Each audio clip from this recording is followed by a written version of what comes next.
بسم الله الرحمن الرحيم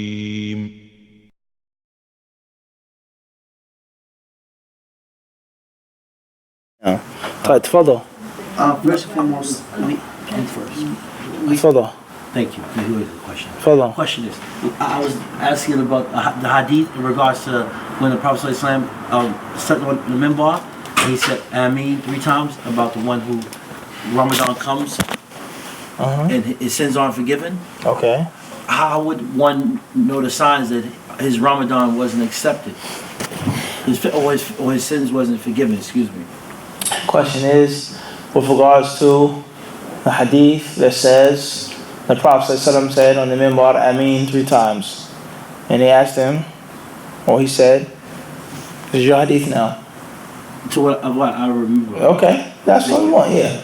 That he entered he went on the minbar and Jibril came to he him. said, those upon the month of Ramadan comes and it leaves, and he isn't forgiven for his sins. How wretched. How is this? So what about a person, Ramadan comes and leaves, and how does he know that his sins are forgiven, that his fasting has been accepted? We say last Friday we did a talk on this in Boonton, New Jersey, JMIC. Thank you. We talked about this in detail. Some of the signs that a person's ibadah was accepted, especially fasting, Hajj and Umrah. How do you know? Why has Allah kept this away from the slave's knowledge? It says some of the signs is that there is a change and an improvement in your condition.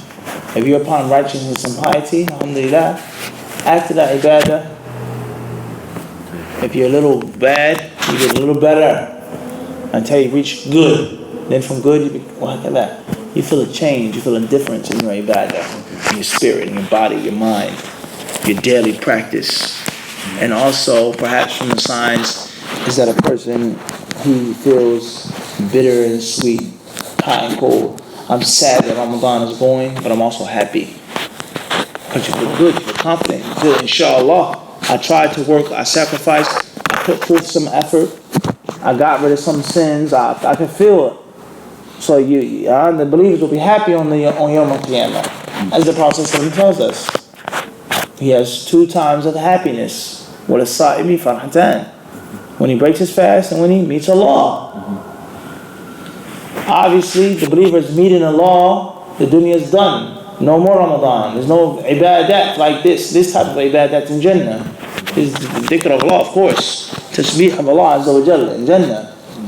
But the taklif, that's in the dunya. Sorry. I'm sorry. Wait for you to finish. Yeah. We say what? That a person is happy. He's happy upon what? There's no more Ramadan. But he's still what? Happy. So still happy. He's happy now. When he meets Allah with that scale of good deeds, how muqra'u kitabiyah. Allah says in the Quran, the believer will say, take my book, read it. Alhamdulillah, he's happy. So therefore, these are from the signs that your ibadah is accepted. And not just to feel like, oh, alhamdulillah, it's over. Unfortunately, like many of us may say or feel, Ramadan, rough. It's done. I can go back to eating and sleeping like this and this and that. Everybody understand this? And other things. Wallah. May Allah bless you. We spoke about the major sins and the minor sins. Now, one of the things that you mentioned with regards to identifying is in the Quran, Allah shuns and talks about war against them and such by zina. Now, what about people who does not commit zina but has girlfriends and they say, hey, she's my girlfriend but I don't commit zina with her? Don't they fall in the major sins or they're minor sins? We say first and foremost, for a man to have a girlfriend, not an associate, that's one ruling in itself. He speaks to the girl, but they consider themselves to be what? A couple. Boyfriend and girlfriend. They even kiss each other and everything, but I understand. It's very highly unlikely that they're not doing something with each other. Very highly unlikely. Everybody understand this? No doubt. It could be young, quote unquote, innocent. He likes her, she likes him, they have a crush. She understands not to dishonor her family before marriage. He's a little bit of a weakling, he's not, excuse me, my bluntness, okay? Just being real. You see what I'm saying? He's still half shy, half scared of women and girls. But he kisses her, they give her a hug, they walk hands, so on and so forth. Everybody understand this? Everybody understand this? But the general concept in 2016, New York City, is a bit far-fetched. Not totally, but a bit. Everybody understand this? And the human nature, one way or another, one time or another, is going to eventually take dominance over the shyness, honor, dishonor. The fitra will what? We'll kick it. He said, break out, Allah Akbar. This is words, not mine. Break out, This beast will be break out of jail, That's what he said. Be released, Allah Akbar. There's a natural way of a human being. As far as the specific question, is that a major sin? What is involved in this? Concept of touching a woman that is unlawful for you to touch. Stare at a woman that is unlawful for you to stare at. Touch a woman that's unlawful for you to look at a woman that's unlawful for you to look constantly, over and over again. Kiss, things like this. This type of feeling of lust and of desire for somebody that isn't married, that isn't your wife, you aren't married to. Everybody understand this? Whether it's a major sin or not, it's haram. And the Prophet said, instructed us never to be alone with the woman unless you're a mahram of that woman. And if she isn't your wife, you're not her mahram. The Prophet instructed us not to touch the hand of a woman that isn't, once again, a mahram. Everybody clear on this? So it could be a major sin. There could be things involved that are major sins, and there could be things which are minor sins. Al-Muhim, it isn't good. And if a man likes a girl, alhamdulillah, there's nothing wrong with that, as we said before. And in contrast to what many people say and think. Oh no, that's bad. How can you like this girl as your girlfriend? In 2016, alhamdulillah. Everybody understand this? This is a reality, wallahi. In America, in another part, Bangladesh may be different. But in America, it's a good thing. Rayhan, how old are you? 12. Maybe not now, in Allah Alam. A couple years later on, she's cute, Abby. I like sister such and such. She's pretty. Or your father, your bigger brother says, what are you doing? He's staring. Over at the sister's side. Outside of the masjid, Juma, Eid, sister Fulan, brother Fulan, his daughter. She's pretty. That's a good thing. That's natural. That's a natural feeling for a man to like a woman. And not for a man to like a man. That's unnatural. That's unnatural. No matter who says what, this is unnatural. It's not the natural way of things. So therefore, that's a good thing. A man who has desires for women, that's natural. You can't blame yourself for that. You have an inclination towards the opposite sex. Allah says He created, خَلَقَ الزَّوْجَيْن. He made the what? Two zawjas, the pairs. The dhakar and the untha. زُيِّنَ لِلنَّاسِ حُبُّ الشَّهَوَاتِ مِنَ النِّسَاءِ. Allah says, زُيِّنَ لِلنَّاسِ. It's beautiful. Lovely for people, for men what? حُبُّ الشَّهَوَاتِ. Lusts. Things that they covet. What's the first thing Allah spoke about? Gold, silver, horses. Allah said what? مِنَ النِّسَاءِ. And this also proves and rebukes that falsehood, that I was born like this as a homosexual. I was born to like other men. My whole life I liked other men. And that's how Allah made me. Allah says, زُيِّنَ لِلنَّاسِ. Mankind loves women, not men loving men. How can you be a gay imam? And then justify homosexuality in Islam? La ilaha illallah. Everybody understand this? So therefore, you liking a girl, there's nothing wrong with it. You having a desire for a girl, there's nothing wrong with it. It's wrong, you doing it the wrong way, the incorrect way, the improper way. And this is very sad as well. Many fathers they'll be offended or disgusted if someone comes asking them about their daughter's hand in marriage, their sister. A'udhu billah, astaghfirullah, hada. It's a good thing. With respect, in a proper way. As a gentleman, a young man, the proper adab, alhamdulillah. It's a good thing. No, not my daughter. Well, you married somebody's daughter. Your wife was once a man's Child, daughter. daddy's little girl. And yet she had 6 kids. You don't love for your brother what you love for yourself? This is ridiculous. What are you going to do? Keep her until she's 50 in your house? Something's wrong. So when someone comes and they seek marriage in a good way, the permissible way, the respectful way, the man, wallah, he should be honored. He should be honored. When a girl asks her father, Abi, I want to marry Fulan, I wish to marry Fulan, he should be honored. And there's nothing wrong with that, but the concept of we have to do it the what? Halal way. Not your family honor. People mention first. Losing your virginity, having a baby out of wedlock, not going to school. No. The good pleasure of Ar-Rahman. That's first and foremost. Any hatred of Ar-Rahman. Allah doesn't like this. Allah is displeased with this. This will lead us all to the hellfire. That's the first rule. After all of that, honoring and dishonoring your family, having children, all of those things, they're secondary. Everybody understand this?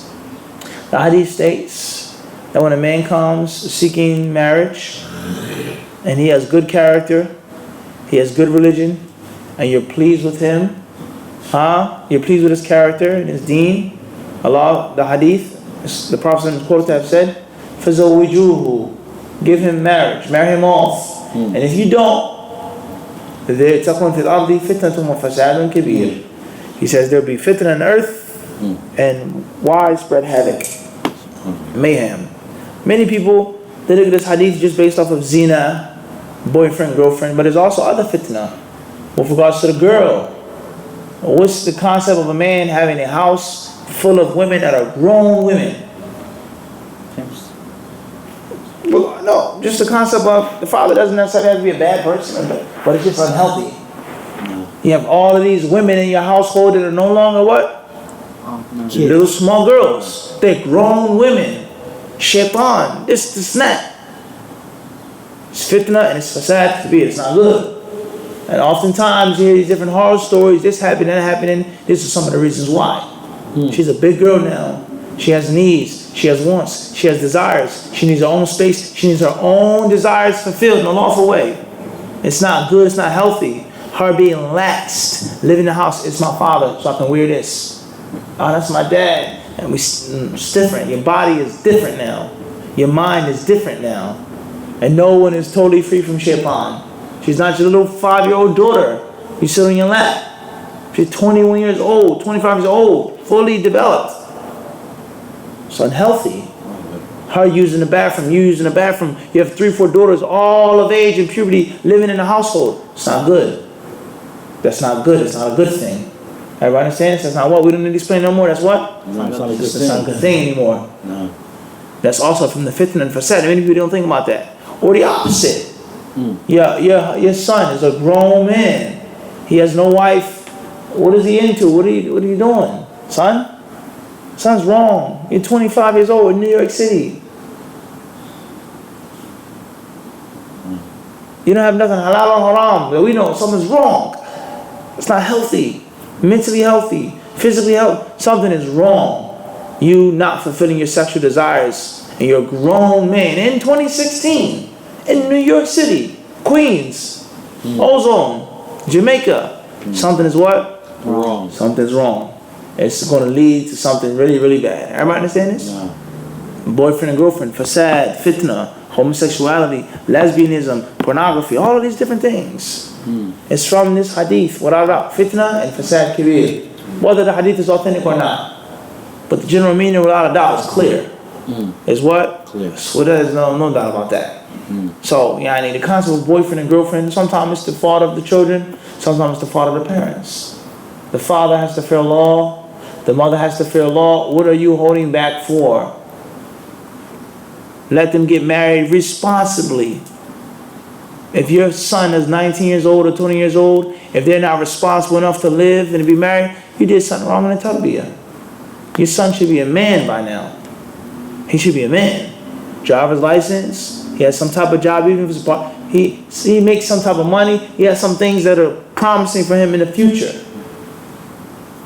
If he's 20 and he's still like a kid, like many children are, he's irresponsible. He has dirty gym socks under the bed. He's not ready for a wife.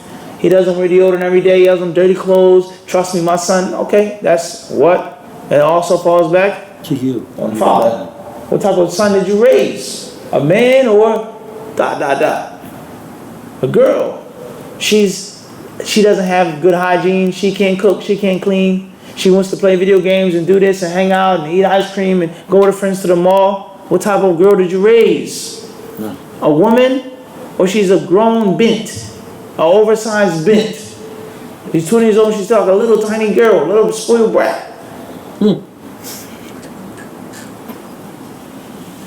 Who did you raise? Honestly, what tarbiyah did you give that girl? And this is from the hikmah, as ulama say, of giving your daughters, and also your sons and daughters now, a kunya. Giving your daughter a kunya at a young age. Fulana, Kulthum. She's your girl, but she has a kunya. She's a mother. And look at the culture, even among non-Muslims. The little girl has a what? A baby doll. A doll baby. The little toy set of the oven, the teapot, cooking. No. From a what? A baby. A young age. Everybody understand this? Even with the boys, the Tonka truck, the construction toys. Take it. Everybody understand this? Big wheels. A big wheel, like a motorcycle. It's real. A little truck. Beep, beep, beep, beep. Everybody understand this? The little work pullovers with the hammer and the plastic screwdrivers. Little kid. But one day you're going to be what? A man. Big boy. So if your child, if they're not mentally mature, physically, they're grown, but they're still, something's wrong with your tarbiyah. It's not wrong with treating your children nicely, giving them things. Alhamdulillah, even a little bit of spoiling, especially in this day and age. Alhamdulillah, you take them out, you buy them, but you still got to instill in them what? Responsibility. Hijab, from a young age, you have to wear hijab now. 8 years old, 9 years old, 10, when she's 15, it's not a mushkila with hijab. 19 years old, what? Me going outside with no hijab? It's unheard of. I've been wearing hijab for 10 years, 11 years. It's a normal thing now. And the son as well. So, isbal, the beard, shaving, all of these things. Where's the tarbiyah of the children? Everybody understand this? So the Islamic system of marriage at a young age, how can I get married to somebody I don't know? There's no dating, it may or not. It's all based off of what? Tarbiyah. And the practice of Islam. Like yesterday, the Sharia, there's no one slice. There's no one what? There's a whole. Getting married at a young age is because of the rest of the religion. Of what? Rest of religion. Islamic household. Tarbiyah. Everybody understand this? But when the household is half Islamic, half Jahili, father isn't there, father doesn't teach, the mother is this and that, then it's going to be difficult for that to be done. So, and this is a musibah. Allah is a calamity among the people. It's a calamity. And only Allah subhanahu wa ta'ala knows. Allah help all of the youths from the Muslims. I mean, Allah. So just to ask something. So what about cigarettes then? Because if someone's going to say, I'm not doing these things mentioned in the Quran, then this guy may be hooked to pornography, smoking, hookah, like things which are not like alcohol or makes you out of your mind buzzing. A Muslim, under any circumstance, is a person, he isn't a person who scorns things and looks down upon things. As the Prophet ﷺ told us about small sins, or not even small sins. It says, muhaqqaratul dhunub, sins that people look down upon, sins that people scorn. The example of the people who went to a valley now, and they wanted to make a fire and make some bread. They didn't have enough wood. This person, the hadith says, فَجَاءَ هَذَا بِعُودٍ وَجَاءَ ذَا بِعُودٍ وَجَاءَ ذَا بِعُودٍ. He brought a twig, he brought a twig, he brought a twig. Eventually there's what? Whoosh. Enough for a big fire. But it was only one person who won what? Twig. Okay, cigarettes, this, that, kada. Now what? Big. You have a whole smorgasbord, as they say, of what? Problems. Major or not. Problems. And it's hard to get off those problems down. Let alone that. One caused the other. Cigarettes lead to other things. You start smoking, cigarette, and it. What you said about these, how everything has a twin. Without doubt, twin sisters. But just the concept of looking down upon these things, whether it's makruh, haram, or a major sin. The true Muslim, wise Muslim, isn't a person who does these things like this. Somebody who has a battle, that may be a different story. Perhaps I had a drug addiction once. It's hard to get off that drug. I'm smoking a cigarette. Alhamdulillah, I'm only smoking a cigarette. Not saying that that's enough, but relatively with his situation, that's better than What was going on? without a doubt. It could be 10 times worse. Everybody understand this? And it's still upon that man or that woman to fear Allah and get rid of that. Everybody understand this? So whether cigarettes are makruh or haram, no wise Muslim is going to smoke cigarettes. What cigarettes lead to, what they cause. Even though the ulama who said that cigarettes are makruh, many of them, they said that when in the beginning of time, when cigarettes were first introduced to the Muslim world. And the cigarettes then were very different than the cigarettes today. The things inside of the cigarettes, the culture of the cigarette. It's not like just the concept of, I'm not saying that smoking tobacco is permissible. And I'm saying that's haram either. Just make a point. Taking tobacco, mixing it with a few things is not like a cigarette. Everybody understand this? Just like food. Eating beef is not like eating a processed patty, burger. It's a difference now. What goes into the burger? What's put into the burger? How the burger is preserved? How it's cooked? The grease? This, that. It's not the same as just a person just having a slice of what? Beef. So there's a huge difference. It's a what? It's a huge difference now. So the concept of cigarettes, just look what cigarettes lead to. Look what happens when you smoke. The smell, your teeth, your lungs, this, that, money, the culture of smoking. You being around evil, wicked people, going outside to take a smoke with other people. Who out there smoking? Righteous Muslims? At your job, smoking room or outside. Who's out there smoking, Omar? Criminals. Abdurrahman, Aisha, Ahmed, Saleh, this bent, this Fasik, this person. You start talking with them, conversating with them, befriending them. But when you don't smoke, you say, what? You want to say, I don't smoke. Oh, okay. Puts the pack back. The friendship, the relationship is automatically what? Severed. Well, no, it's not as close. But sit down and have a smoke. Now there's more. Right. When Janet said, now we can sit and talk. The connection is made. Like I said, leading to other things. Everybody understand this? No. So this is reality. And then one who's going to deny that with common sense. That's a haqiqah. It's much more than just smoking cigarettes. It's a culture behind smoking. Yes. Stress. Do you return back to Allah when you have stress? Inna lillahi wa inna ilayhi raji'un. Or recite the Quran, make adhkar. Smoke a cigarette. How you going to recite the Quran, read the Quran, go to the masjid in your breath? So just look at another bond that's severed now. We're supposed to go back to the salah when we're stressed out. Return to Allah. Now I go back to Camel or Newport, Marlboro, Parliament. Everybody understand it? Everybody understand this? So let's just think about that. As for the other things that you mentioned, there's no doubt about those things being totally destructive. Mentally, physically, kullu shay. But major though, right? Well, it all depends on what the act is. It all depends on what the act is. If that's the case, then if someone asks what's a minor sin, like everything like backbiting. We're going to get into all of that. That's going to come in the book. That which is specifically mentioned, and that which is what we can clearly decide that it's a major sin based off of the general principles. Right. That's going to come. Inshallah, subhanahu wa ta'ala. But the fact is, major or minor, it's your job to avoid those things. Because minor sins lead to major sins. You having a girlfriend, touching her hand, walking with her, WhatsApping her, texting her. Wala hawla wala quwwata illa billah. It's going to lead to other things, without a doubt. What do you say, Sheikh? Allah ta'ala alam.